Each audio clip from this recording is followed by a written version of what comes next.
Hi, how are you doing? I hope you're well. Welcome to Mel's Mindful Musings. What a difference a day makes. I know I often use the weather as an analogy, but I think it's so fitting for an analogy for life. Yesterday, I was all wrapped up. It was frosty. There was a lovely frozen mist near to the ground. And today, I can be without a jacket. It's chilly, but it's mildish. And this is the thing with life. It's back to that being prepared. Are we prepared for changes that could just come into our life at a day's notice? Sometimes that being prepared is just realizing that one thing, that life changes, and therefore we need to make the most of every day, to create within ourselves as much love as we can for ourselves and others around us, so that builds resilience, I feel, certainly in my experience, to withstand sometimes when it feels like a tornado comes through your life and tips it all upside down. So it seemed very relevant today that the card that I pulled was Surrender Low Self-Esteem.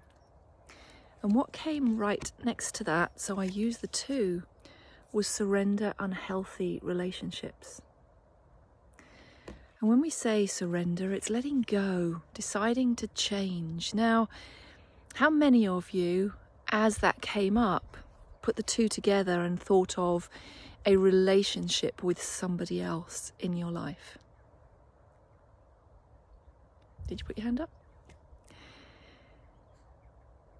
How about if we look at it a different way? We can look at it both ways. Surrendering unhealthy relationships with yourself that keep you in a space of low self-esteem. What about our self-criticism of ourselves? That's an unhealthy relationship with ourselves, constantly criticizing and finding fault with ourselves. What about an unhealthy relationship with how we treat our bodies, what we eat, what we drink, toxic substances we may take into our body? What about the unhealthy relationship with maybe overworking, being driven? What about addictions to ways of behaving? Maybe we have an unhealthy relationship with what we take into our mind, what we watch, what we listen to. These can all add to our low self-esteem. Because if we always are entertaining things within our lives with ourselves that make us feel really bad in the end, it may make us feel okay for a short period of time, but then we start to notice, hang on, this is really draining me. Then there's a good red flag to say that I have an unhealthy relationship with this situation or this thing that I am, or activity I'm doing in my life. So when it comes to unhealthy relationships with other people, think about relationships where whenever you're around someone you feel really bad. You seem to be brought down, your mood drops, you feel drained afterwards. Asking yourself the question, is this healthy for me? Is it something I need to change? Now, sometimes it doesn't always mean we have to leave that relationship or move away from the relationship. Sometimes it does. Sometimes we need distance. Sometimes we need to run as fast as our legs will carry us. You will know that deep within yourself. But sometimes it can mean, hang on a minute, let me also look in the mirror at myself. How am I contributing to this unhealthy and toxic relationship? Are we caught in a pattern of toxic behavior with each other? Does that hopefully that makes sense to you? Sometimes we might just always point out that it's the other person. If they just changed, everything would be fine. But the only person we can ever change is ourselves. So I feel I always look in the mirror. What is my part in this? How am I perpetuating this within a relationship?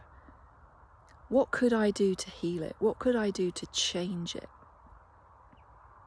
And maybe the answer at the end of that is to move away. But very often it can be, we need to sit down and really talk this out. We need to talk maybe sometimes with a mediator about, a friend that can help, or a way of doing it that says, right, you need to listen to me and not interrupt, and then I will listen to you and not interrupt. And sometimes people write each other letters to say, this is how I feel, because they feel if they get into a conversation, it might escalate and they can't get their feelings out. There are many ways to look at this situation.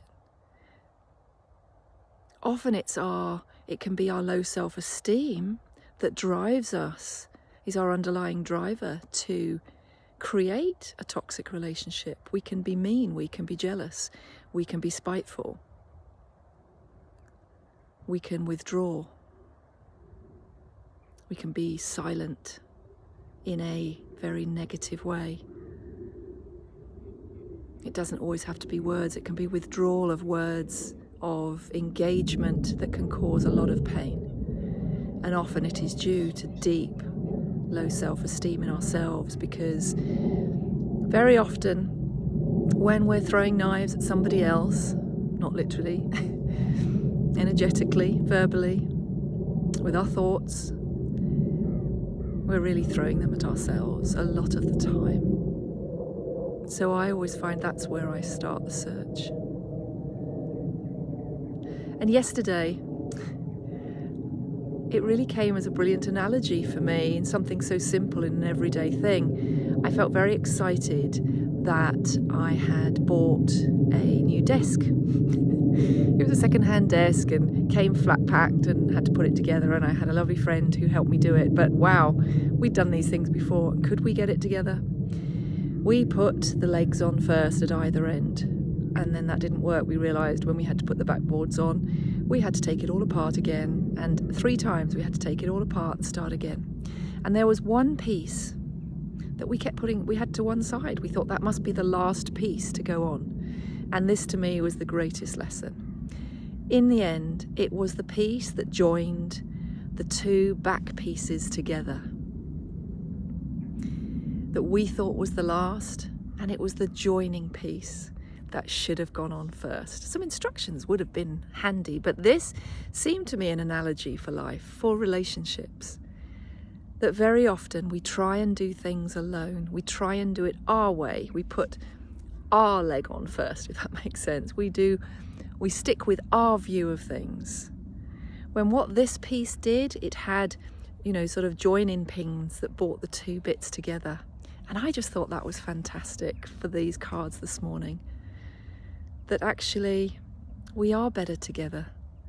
We are better when we join forces with someone else in a healthy, loving way. And that doesn't always happen straight away. We are here, I believe, to learn lessons about ourselves and others. And for me, relationships is a priority. To learn relationships with ourselves, with other people, with nature, with animals. The journeys are all there before us. It's just, how do we choose to engage, and how do we choose to interact, to bring those to a better place and raise our self-esteem in the doing of this. So with that, I will leave you, sending you lots of love, and you be well, and I'll see you soon. Bye.